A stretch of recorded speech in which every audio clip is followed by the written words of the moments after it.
Salam jumpa lagi Bapak Ibu, saudara-saudari, orang-orang muda serta anak-anak yang dikasihi Tuhan. Kita masuki hari Kamis pekan biasa ke-12 tanggal 26 Juni 2025. Kita merenungkan bacaan dari kitab Kejadian bab 16 ayat 1 sampai 12, dilanjutkan ayat 15 sampai 16, dan Injil Matius bab 7 ayat 21 sampai 29. Dalam nama Bapa dan Putra dan Roh Kudus. Amin. Bapak Ibu, saudara-saudari, orang-orang muda serta anak-anak yang dikasihi Tuhan. Tuhan Yesus dalam Injil hari ini mengingatkan kita dengan sangat tegas dan jelas. Katanya, bukan setiap orang yang berseru kepada Tuhan akan masuk ke dalam kerajaan surga, melainkan dia yang melakukan kehendak Bapa-Ku di surga. Kita semua tahu berbicara itu mudah, tapi hidup sesuai dengan kehendak Tuhan itu perjuangan. Kadang kita rajin berdoa, rajin misa, aktif di gereja, tapi bagaimana sikap kita dalam keluarga? Apakah ada kasih? Apa kita jujur dalam pekerjaan?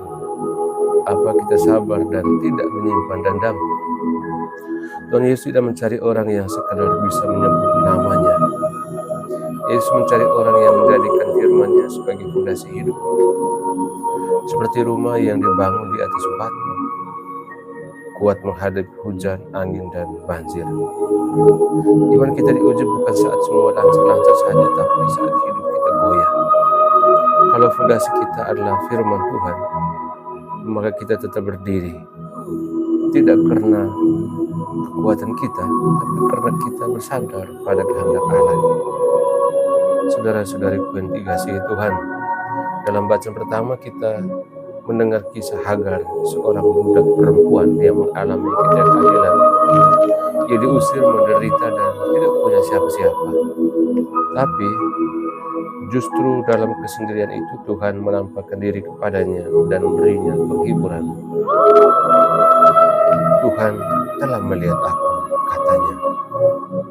Sungguh indah dan mengharukan. Tuhan tidak hanya melihat orang-orang besar dan kuat, tapi juga melihat mereka yang kecil, yang lemah dan tersisih.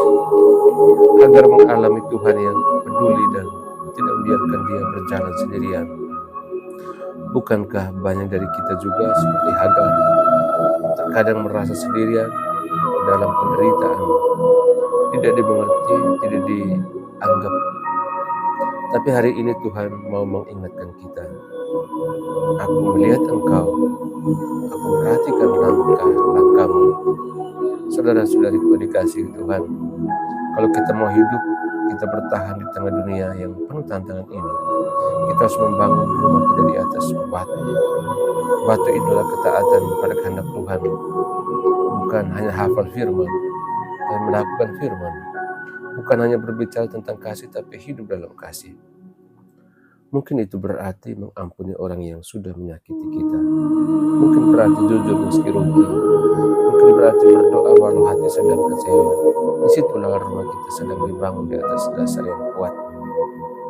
Saudara-saudariku dikasihi Tuhan, Tuhan tidak mencari orang yang pandai berkata Tuhan, Tuhan. Tuhan mencari hati yang taat dan hidup yang jujur. Dan kepada setiap orang seperti itu, dia katakan, engkau adalah rumah yang kokoh, yang tak akan roboh oleh badai dunia. Tuhan, jadikanlah kami bukan hanya pendengar firman-Mu, tapi pelaku kehendak-Mu. Karena hanya disitulah hidup kami menjadi kuat dan damai. Amin. Tuhan bersamamu.